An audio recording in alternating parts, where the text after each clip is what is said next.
இப்பொழுது வேதத்தில் உள்ள சம்பவத்தை நாடகமாக காண இருக்கிறோம். இயேசுவானவர் நம்முடைய பாவங்களுக்காக மரித்து 3ஆம் நாளில் உயிரோடு எழுந்து பரலோகத்திற்கு போன பின்பு சீஷர்கள் சுவிசேஷத்தை சொல்லத் தொடங்கினார்கள். பிலிப்பு என்னும் சீஷன் சமாரியாவிலே சுவிசேஷத்தை பிரசங்கித்து எருசலேமுக்கு திரும்பி வந்த பின்பு கர்த்தருடைய தூதன் பிலிப்பை அழைக்கிறார். இதனைத் தொடர்ந்து நாம் நாடகமாக காணலாம். காட்சி 1. பிலிப்பும் கர்த்தருடைய தூதனும். பிலிப்பு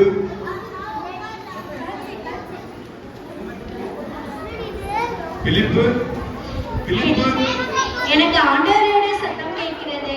ஆண்டவரே, நீர் எங்கே இருக்கிறீர்? நான் உன்னுடனே தான் இருக்கிறேன். இப்பொழுது நீ எழுந்து எருசலேமிலிருந்து காசா பட்டணத்திற்கு போகிற வனாந்திர வழியாய் போ. இதோ உடனே நான் போகிறேன் ஆண்டவரே.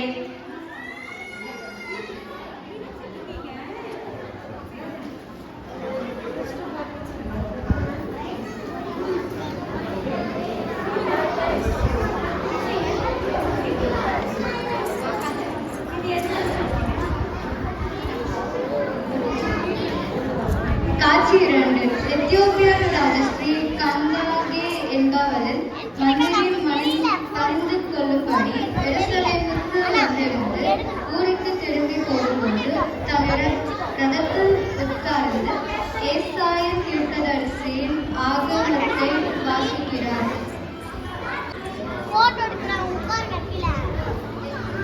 பிலிப்பு, நீ போய் அந்த ரதத்துடனே சேர்ந்து கொள். இதோ ஆண்டவரே.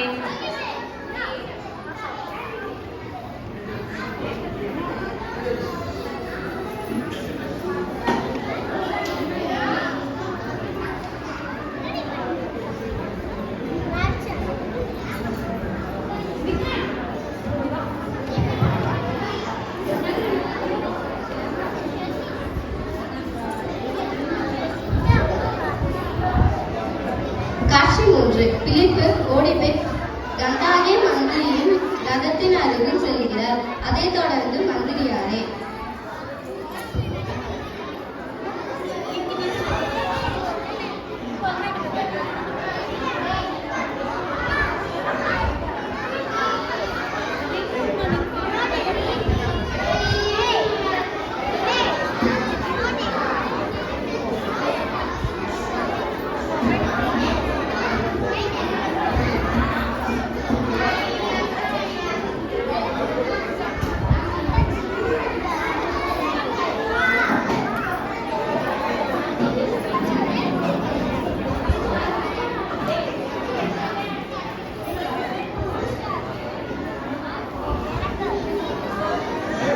மந்திரியாரே, மந்திரியாரே, ரதத்தை சற்றே நிறுத்துங்கள்.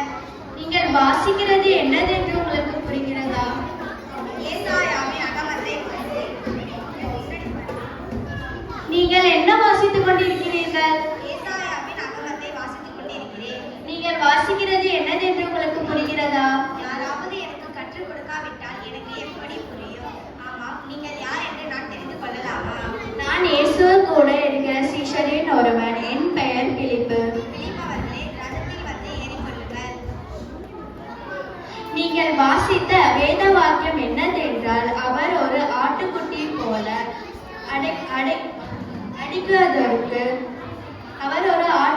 போல அடிக்காதற்கு கொண்டு போனார்கள்.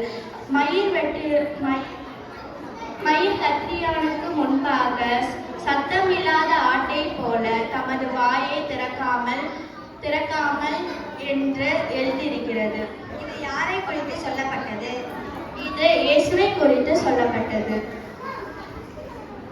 இயேசு தம்முடைய பாவங்களை எல்லாம் ஏற்றுக்கொண்டு சிலுவையில் சுமந்து நம்முடைய அக்கிரமத்துக்காகவும் நம்முடைய மீறுதலையும் ஏற்றுக்கொண்டார். அவர் சிலுவையில் ஜீவனை தந்து உயிரோடு எழுந்து பரலோகத்துக்கு ஏற்றுக்கொள்ளப்பட்டார். பரலோகத்துக்கு போகப்பட்டார். நானும் பரலோகத்துக்கு செல்ல முடியுமா? நீங்கள் ஞானஸ்தானம் எடுத்து கர்த்தருடைய நீதியை நிறைவேற்றினால் நீங்களும் பரலோகத்துக்கு செல்லலாம்.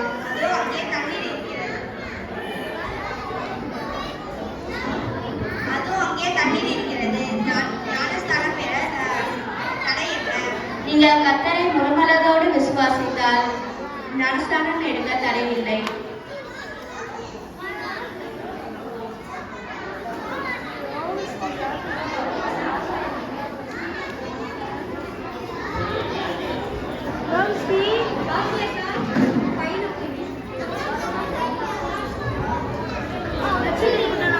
காட்சி 4.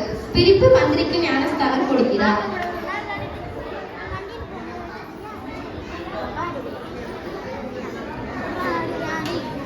பிதா குமாரன் பரிசுத்த ஆவியின் நாமத்தினாலே நீங்கள் ஞானஸ்தானம் பெற்றிருக்கிறீர்கள். இப்பொழுது நான் மிக்க மகிழ்ச்சியாக உள்ளேன். எப்பொழுது இயேசுவானவர் எப்போது வந்தாலும் நான் பரலோகத்துக்கு செல்ல ஆயத்தம். நீங்களும் ஆயத்தமாக இருக்கும்.